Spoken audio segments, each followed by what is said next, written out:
Friday night, the Kings had 7 turnovers before they scored their first point with 4:27 remaining in the first quarter.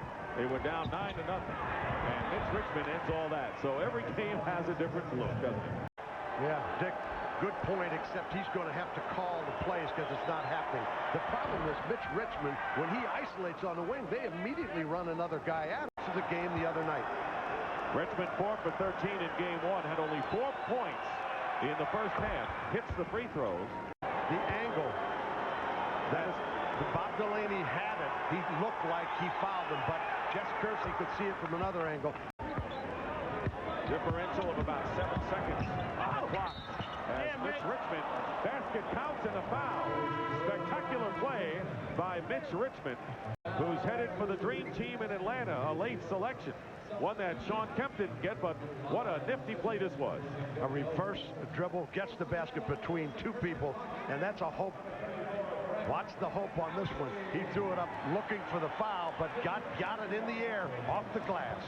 7 points now for Richmond, and he will try to bring the Kings to within 1. Lionel Simmons is in the game, who lost a lot of playing time as the numbers have dropped considerably, but they need him in this series. Mitch Richmond, good ball rotation, and a 2-point basket by Richmond, who has 10 points. Askew and Mitch Richmond, a pair of number 2s out there, were banging away. Easy for you to say. I think Gary St. Jean agrees with you. You may be right. Baseline drive by Mitch Richmond. Richmond now with 12 points. Or you're going to take a wild shot.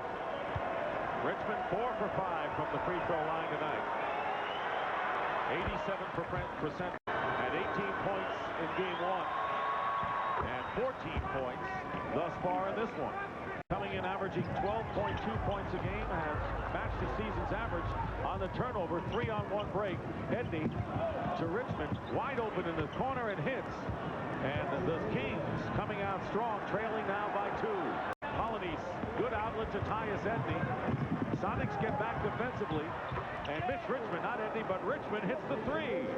And Richmond now with 19 points and his first from downtown. Was not a factor in game 1 when he had 9 points and 5 turnovers. Edney with a good steal, intercepting the pass intended for Hawkins. Here's Richmond pulling up, and Richmond has it. And the Kings come within 2, 21 points.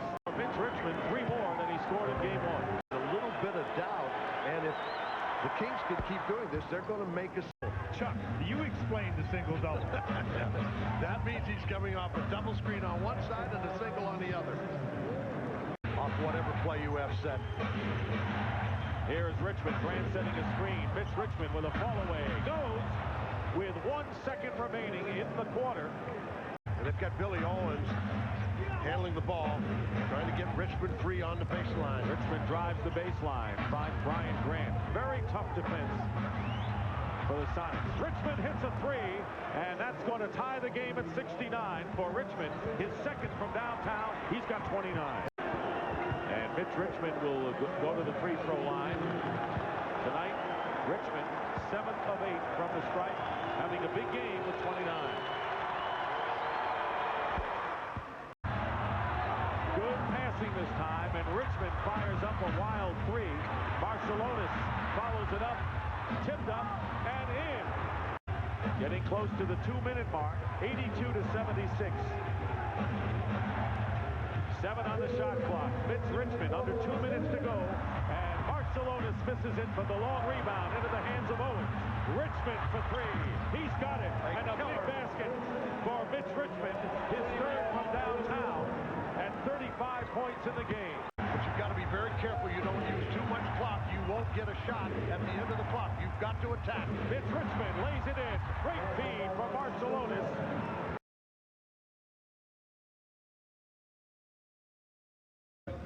Well, we're a young team, but now, you know, I'm going to go in the locker room and get everybody geared up and say, hey, it's only one win. We got to go home, and we got to take care of business. So, you know, when our home court and our fans are going to be into it. You know, Chuck talking about adjustments in the game. Maybe one of the biggest was you on Gary Payton.